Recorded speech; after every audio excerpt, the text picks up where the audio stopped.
Have you heard of winner effect? Here's what I'm talking about. Do you know that feeling when you're talking to a guy and enjoying it, and it feels like all of a sudden you come online? Like all of these parts of you start lighting up, and all of a sudden you're the funniest, sexiest, smartest, most creative version of yourself. That's this women's winner effect. And here's what's happening. Just some low-hanging fruit to start, you're receiving male validation. And so it's putting at ease all of these chronic questions about, am I likable? Am I attractive? Am I too much? Am I not enough? Second, you're getting turned on. And so your system is being permissioned to fire on more than just the 1% of its mental cylinders. More of your energetic system, more of your being is being recruited and expressed. 3, you are in the protective container of talking to a man who you feel is into you, and this provides a feeling of safety.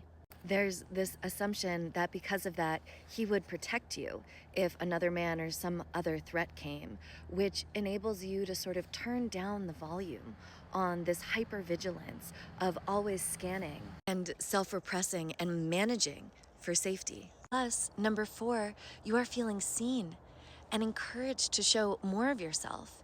It's like that trope in female literature where the female protagonist exists because she's seen by the man. The female character is recognized by the male protagonist and therefore comes in to a more three-dimensional character realization. And all of this culminates into this gorgeous experience where these aspects of you that are usually so preoccupied with these things are liberated, and they get to be like sucked up into your higher functioning, supporting your genius, your wittiness, your embodiment, your storytelling.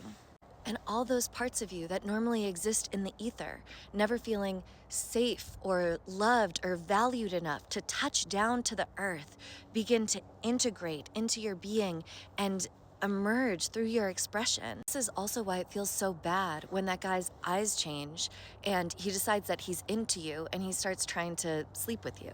Because you were expanding and unfurling into your multidimensional potential. And it's almost like when he does that, it's like he flattens you into this two-dimensional drawing of a woman he's trying to sleep with. And it can feel like in doing that, he renders you replaceable or disposable, or just like you could be any other woman. And it interrupts the movement towards this blossoming of you that was actually just beginning. And then usually all of those parts, they go back up into the ether to wait until they're permissioned, loved, valued, and feel safe enough again. And all of that energy that was up here in your higher functioning pulls down into grief, disappointment, hopelessness, sorrow, loneliness, anger, resentment, bitterness. I could go on. And it puts the kibosh on your eros, on your erotic aliveness that was starting to come online, which then paradoxically makes you that much more dependent on the next guy to come and to give you the permission slip to ignite that process again.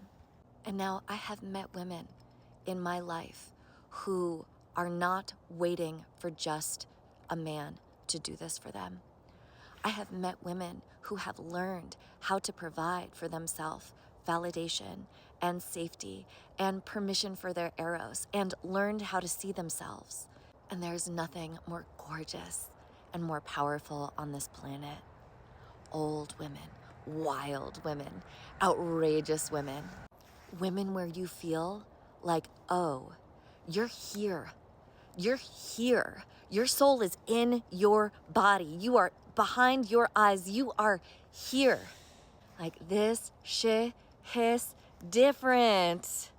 And if that ain't the goal of decentering men, of getting to that point where you can be like, I am here. I am not in this status, culture, patriarchy matrix. I am providing myself with the internal relationship to soul and to source that allows me to enter into my genius, enter into my higher functioning. And if that ain't the goal, if that ain't the real deal goal of decentering men, then baby, it ain't my kind of revolution.